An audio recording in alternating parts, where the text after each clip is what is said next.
Deus te trata. Queridos irmãos e irmãs, bom dia, é hora da Ave Maria, rezemos juntos. Em nome do Pai, do Filho e do Espírito Santo. Amém. Rainha do céu, alegrai-vos, aleluia, porque aquele que merecestes trazer em vosso seio, aleluia, ressuscitou como disse, aleluia. Rogai a Deus por nós, aleluia. Exultai e alegrai-vos, ó Virgem Maria, aleluia, porque o Senhor ressuscitou verdadeiramente. Aleluia. Oremos. Ó Deus, que vos dignastes alegrar o mundo com a ressurreição do vosso Filho, nosso Senhor Jesus Cristo, concedei-nos, vos suplicamos, a graça de alcançarmos, pela proteção da Virgem Maria, sua mãe, as alegrias da vida eterna. Pelo mesmo Cristo nosso Senhor. Amém.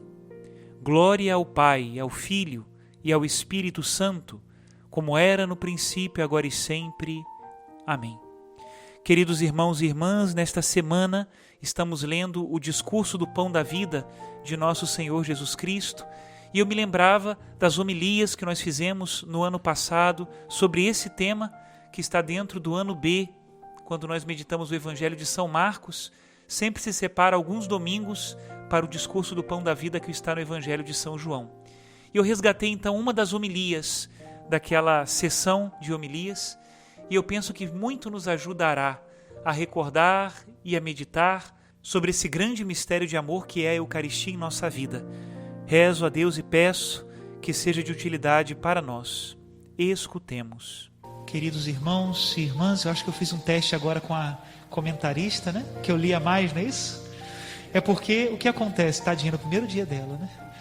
O que acontece é que o Evangelho, que seria o próximo domingo, completa o discurso do Pão da Vida. E nós não vamos lê-lo, porque domingo que vem é a solenidade da Assunção de Nossa Senhora, que tem um Evangelho próprio, né? Mas eu penso que vale a pena hoje nós terminarmos, digamos assim, o que nós já vimos fazendo há 2 domingos atrás, que é entender o discurso do Pão da Vida de Jesus. E eu precisava desse versículo. Então eu puxei um pouquinho, que a liturgia nos permite, né? Há 2 domingos atrás nós não vimos o discurso, nós vimos um milagre. Qual era o milagre? A multiplicação dos pães e dos peixes. E a partir dali nós fizemos uma reflexão que é muito importante. Ver o gesto de Jesus, que reparte o pão com o necessitado, é para nós um exemplo. Eu também, discípulo de Cristo, reparto o pão com o necessitado. E por que eu faço isso? Por uma ideologia? Ou seria por um estudo profundo? Ou por uma compaixão? Não só isso. Eu reparto o pão com o necessitado porque antes eu me alimentei com o pão da vida, que é Jesus. Todo mundo sabe que precisa repartir o pão. Não é uma questão de religião isso, é uma questão de justiça. Mas só Jesus me ensina a repartir o pão sem ressentimento, sem guerra, sem revolução. Só Jesus. Por isso, primeiro domingo, há 2 domingos atrás, nós vimos isso. No domingo passado, nós vimos a primeira parte do discurso do Pão da Vida. E aí, o que nós tínhamos visto? Vimos que Jesus é o pão da vida porque Ele alimenta a minha cabeça e o meu coração. Ele me dá um motivo para esperar. E nós falávamos, né? Alimentados pelo pão da vida, nós já não somos mais escravos, como era o povo no Egito. Nós já não somos mais escravos do aqui e agora. Não somos mais escravos do imediatismo. Alimentados pelo pão da vida, nós aprendemos a ter esperança e a esperar. Às vezes nós sabemos o que é o certo, sabemos. Amo a minha família, Padre. Amo o meu trabalho, Padre. Amo a justiça, Padre. Quero fazer o bem, Padre. Muito bem. Mas na hora do aqui e agora, se eu não estou alimentado pelo pão da vida, eu me perco. Eu traio a minha família. Eu traio o meu trabalho. Eu traio a justiça e o bem. Preciso estar alimentado do pão da vida para não ser escravo do aqui e agora e viver de verdade, esperando. Às vezes eu abro mão do aqui e agora porque o aqui e agora é injusto, e eu espero a recompensa de Deus, e eu espero a bondade de Deus, e eu aguardo até o momento onde eu vou poder agir e desfrutar não é aqui agora. Eu faço as coisas segundo a verdade e a justiça. Domingo passado. E hoje, Jesus rasga o verbo. Eu sou o pão descido do céu, mas não é uma figura de linguagem. Minha carne é verdadeira comida e o meu sangue é verdadeira bebida. Hoje nós estamos meditando sobre a Eucaristia. Eu não vou aqui tocar naquela tecla que todo mundo já deve saber, né? Que a Eucaristia é verdadeiramente o corpo e o sangue de Cristo. Eu prego para católicos aqui, não é um retiro de conversão de jovens. São católicos, vocês sabem. Depois da consagração, não há nenhuma única célula, nem molécula, nem o que seja, de pão ou vinho. Ali está o corpo e o sangue de Cristo. A aparência é o pão e o vinho, mas essencialmente é o corpo e o sangue do Senhor. Mas eu queria nessa meditação tirar disso consequências práticas. Meu irmão, minha irmã, a Eucaristia é o modo como Deus te trata. É o modo como Deus me trata. E nós podemos meditar isso a partir da primeira leitura de hoje. Vocês já viram o que aconteceu hoje na primeira leitura? Parece um fracasso anunciado e certo, né? Elias era o único profeta de Javé, só tinha ele. E mais de 400 profetas de Baal. E os reis de Israel naquela época, que eram injustos, né? Acabe e Jezabel, aproveitavam-se da falsa religião para explorar o pobre, matar, né, o dono da vinha lá, Nabô, e fazer outras barbaridades, né? E Deus levanta o profeta Elias. E olha só, sozinho ele venceu todos os profetas de Baal na batalha do Monte Carmelo, né? Quem não conhece, depois lê a Bíblia, está lá. E claro, a rainha não gostou nada disso e falou assim: sai daqui, porque se eu te ver de novo, você vai morrer. E foi o que aconteceu na primeira leitura de hoje. Elias sai sozinho, fugindo da rainha, para o Horebe, que era o monte de Deus. Quem de nós não faz isso, né? Na hora que aperta, a gente vai correr para onde? É para o monte de Deus? Para as nossas raízes religiosas, muitas vezes, né? Agora andar sozinho é complicado, não é não? Quem já andou sozinho sabe que é muito mais difícil andar sozinho do que acompanhado. Nesses tempos de pandemia, eu acho que a gente está sentindo um pouco mais isso na pele, né? Como é difícil andar sozinho, meu Deus. E esse homem fez o que pôde. Andando sozinho no deserto. Ficou extenuado. Embaixo de uma árvore, um junípero. Deitou, falou: agora não aguento mais. Estou cansado, estou com fome, estou com sede, vou morrer nesse deserto. Senhor, leva minha alma, desiste de mim, esquece de mim. Sei lá, faz o que o Senhor achar melhor, mas eu agora já não dou mais, né? E aí é que acontece o milagre de Deus. Debaixo daquela árvore, um anjo o acorda: levanta-te e come. Essa é a ordem do anjo, né? Porque tens um longo caminho. E ali apareceu pão embaixo das cinzas e um jarro de água. 2 vezes o anjo fez isso. E diz a palavra que com a força daquele alimento, Elias caminhou até o Horebe, o monte de Deus. Deus nos trata com a Eucaristia. E é importante nós entendermos que Deus é tão diferente de nós, porque às vezes a gente projeta em Deus como se Ele pensasse como nós pensamos, e nos revoltamos, desanimamos, esquecemos. Não, Deus é diferente. Se fosse você a escrever essa história, se colocando no lugar de Deus, como é que você desenvolveria a história? Quais seriam as suas escolhas para essa história? Talvez, vamos pensar bem, gente. Se Deus tem a capacidade de materializar pão e água debaixo da sombra do junípero, não era muito mais fácil ter tirado o profeta de Israel e levado ele direto para o Monte Horebe? Fazer um teletransporte, né? Desaparece Elias aqui, aparece Elias no Monte Horebe. Não seria mais fácil? Talvez se fôssemos nós a escrever a história, seria esse o enredo. Mas Deus não faz assim. Olha que diferença. Elias cumpria a missão de Deus. Elias foi fiel. Elias deu tudo o que tinha e já não podia mais. Deus fez o milagre. deu a ele alimento, o pão, a água, um alimento misterioso, que é símbolo da Eucaristia, e disse o quê? Caminha. Deus não economiza a caminhada, Ele caminha conosco. Vamos voltar agora à Eucaristia. Porque Jesus, na última ceia, quando tinha todas as razões do mundo para dizer: olhem para mim, me consolem, né? Me deem o coração de vocês, porque eu fiz tanto por vocês. Jesus podia ter feito isso. O que Jesus fez? Ao contrário. Este é o meu corpo, este é o meu sangue. E por que Ele deixou a Eucaristia? Para que você caminhe.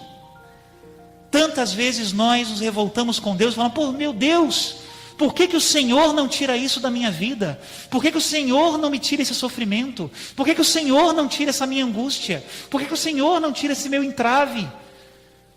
E Deus nos diz sempre o mesmo: eu estou contigo.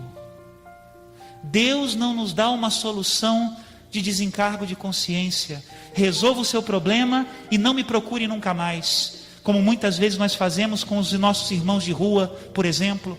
Damos uma esmola e que eu nunca mais o veja. Não. Deus nos acompanha. Não nos tira o caminho, mas caminha conosco. No alimento de Elias estava o símbolo da Eucaristia. E ali está o Senhor que não nos abandona. Que maldade nessa pandemia no início, quando queriam nos obrigar a caminhar sem o corpo e o sangue de Cristo. Que maldade! Como eu caminho no deserto sem o pão de Deus? Deus não nos abandona. Talvez seria uma outra história a que nós contaríamos, né? Talvez nós faríamos o seguinte: olha, Elias é um servo fiel, não é? Tadinho, mas já deu tudo o que tinha, né? Vamos fazer o seguinte: vamos aposentar Elias e arrumar um novo profeta? Deve ter algum no mercado, não é? Vamos fazer isso. Nas empresas não é assim? Às vezes quando o funcionário já não consegue, vamos aposentá-lo, né? Ou demiti-lo, ou mudá-lo de setor, vamos capacitar outro. Porque no final das contas, claro, ele não é essencial para mim, eu posso colocar outro no seu lugar. Deus não é assim. Mais preciosa do que a missão de Elias era Elias. Por isso Ele deu aquele alimento misterioso. Ele não queria outro, Ele queria Elias. Nós também somos assim.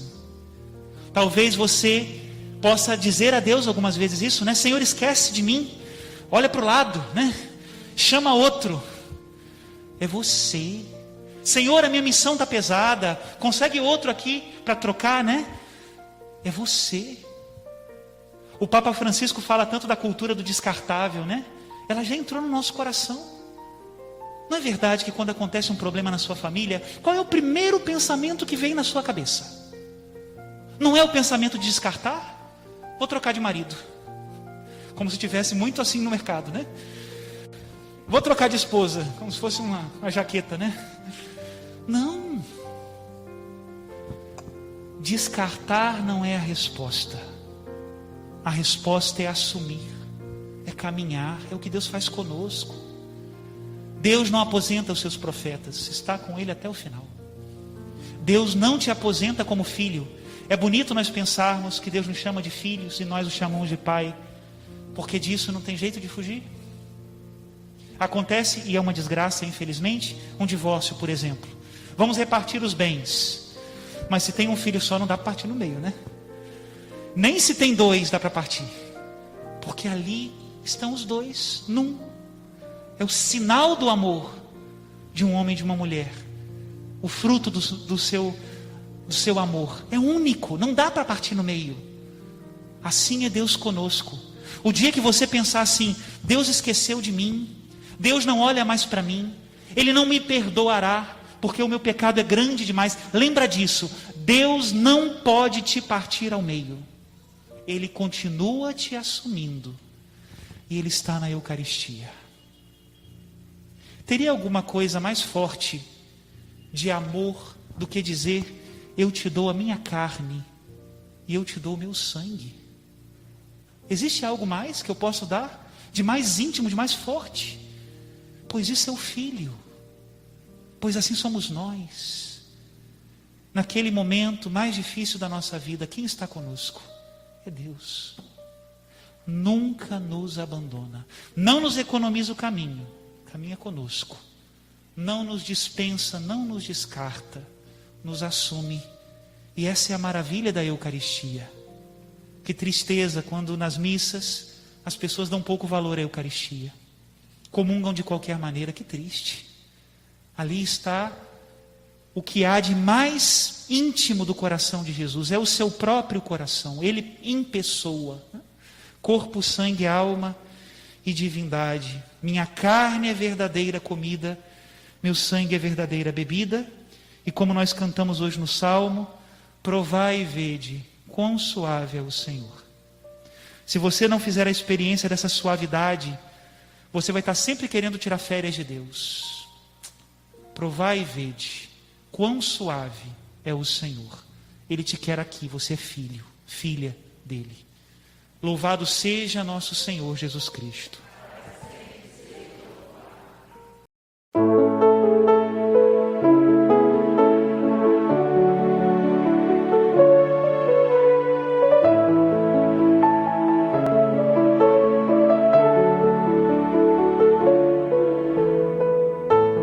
Grande mistério de amor, tão verdadeiro e tão singelo, se fez tão pequeno neste simples pão. É todo alimento de minha alma. Neste momento santo, que alegria te encontrar e te sentir tocando em mim, me transformando. Quero dizer te amo, meu Jesus. Teu gesto humilde vem me ensinar, me revelando como devo andar, estar contigo.